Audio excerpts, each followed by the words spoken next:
Despierta de tu sueño, que no hay mal peor que encadenarse al dolor. Despliega tus alas, levanta el vuelo, ya no puedo esperar. Buenos días. Hoy vamos a hablar del poder de las palabras. Los antropólogos se desviven pensando ¿cuándo fue que nace el hombre? Es decir, ¿qué cosa es la que determina a quién ha nacido la humanidad? ¿Cuándo dejamos de ser aquel primate entre los árboles para ser humanos? Entonces algunos dicen, bueno, la conquista del fuego. Otros dicen el andar erguido. Otros dicen, bueno, la caza. Bien. La respuesta es más sencilla. Lo que hizo al hombre es la palabra. Es lo que los distingue del resto de las especies.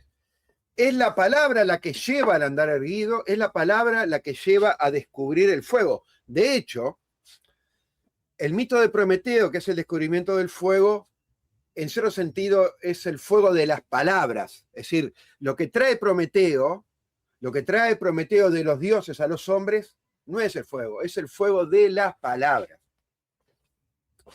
Tan importante es la evolución de las palabras, la importancia de la palabra en la evolución, en la vida del hombre, que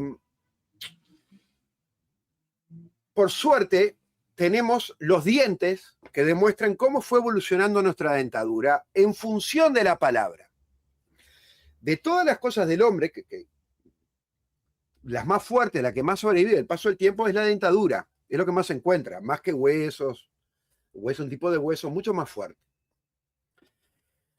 Esta dentadura que se encuentra de millones de años atrás permiten ver que la boca se fue haciendo circular y el paladar se fue haciendo como una cúpula, como una iglesia, para que resuene la palabra.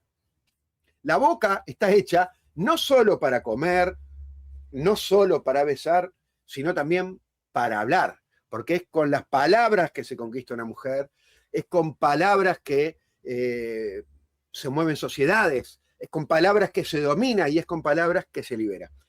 La dentadura de los principales simios, los chimpancés, el gorila, el orangután, la boca tiende a ser rectangular y no tiene este paladar ojival nuestro, es recto, porque no tiene necesidad de la palabra resonar y salir afuera. ¿No le llama la atención cómo en la Revolución Rusa o en la Revolución Francesa, en aquellas revoluciones, en aquellas multitudes reunidas, miles de personas, un solo orador sin parlantes, sin electricidad, podía ser escuchado por todos los que estaban ahí? Llamativo, ¿verdad? Parece que el hombre reunido, pegado, sea porque rebota en la cabeza, en las orejas, no sé qué pasa, pero la voz logra transmitirse más allá. Hay estudios de teatros griegos que entraban 12.000 personas, otra manifestación del poder de la palabra, y estaban hechos de tal manera, sobre la ladera de una montaña, que un amigo que estuvo ahora hace poco, en la parte más alta de este teatro, de uno de estos teatros, había unos turistas hablando allá en el escenario y él escuchaba perfectamente lo que decían, porque también hay reglas de la acústica que el hombre creó para que las palabras tuvieran ese poder. Tenemos un libro de Laín Entrayo que se llama De la curación por la palabra en la antigüedad. Entonces tenemos que la palabra tiene un poder terapéutico. Un ejemplo vivo de esa terapéutica de la palabra es Las Mil y una Noches y su personaje Sherazade. Sherazade es una mujer que salva al pueblo de esta manera.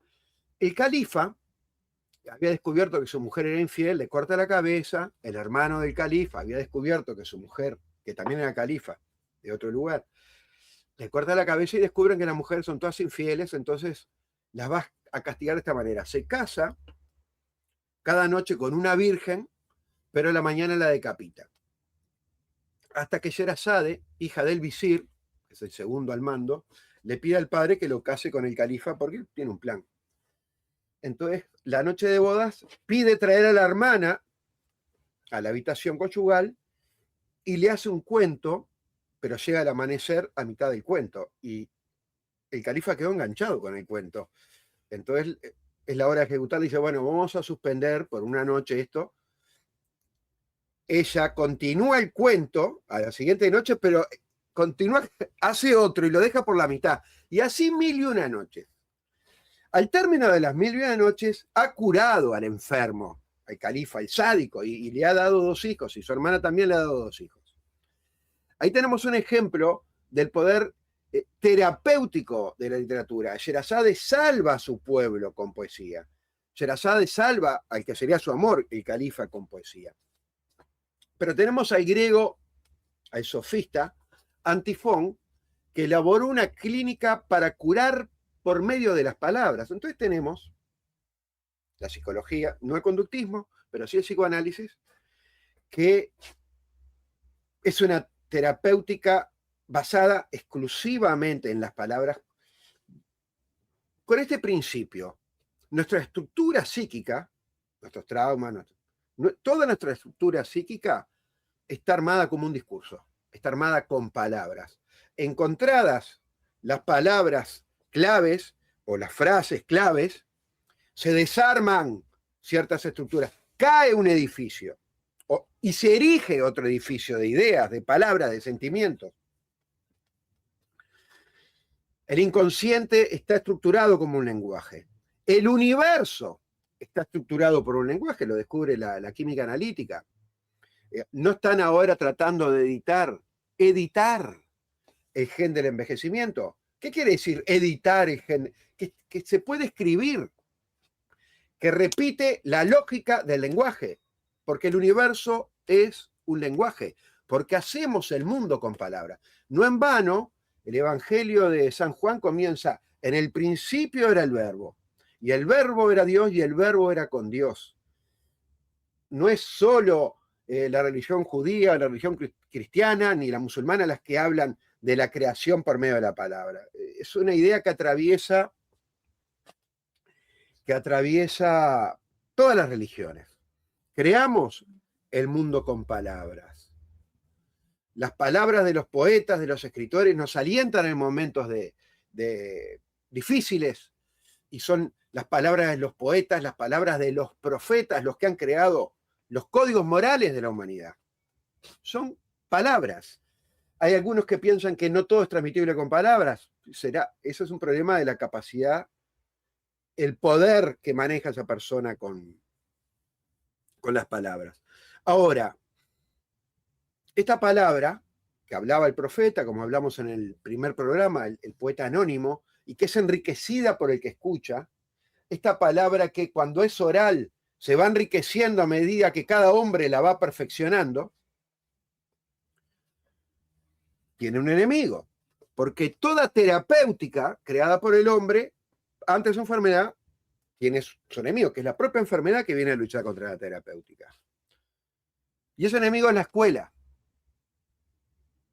porque se sistematiza una forma de enseñar mediante castigos, mediante premios.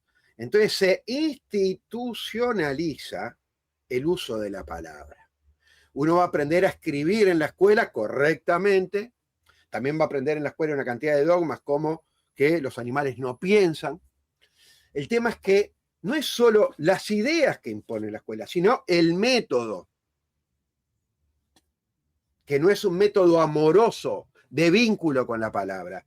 No es el mismo método que había aprendido Dante o que había aprendido Shakespeare antes de la institucionalización de la escuela en pleno auge racionalista, siglo XVIII y XIX. El primero que sale con esta idea de la escuela obligatoria, gratuita, es Lutero, porque era necesario que los alemanes leyeran la Biblia. Nuevamente, la imprenta en nuestra historia. Entonces, ese vínculo con la palabra que ha venido para curar, que ha venido para transmitir amor, que ha venido para transmitir ideas, que ha venido a hacer la humanidad, queda menguado, queda debilitado, tal vez destruido. Siempre las cosas se pueden reanudar por intermedio de ese control que se establece en la escuela con la palabra escrita, porque está el documento, es decir, mal escrito, bien escrito, mala letra, buena letra.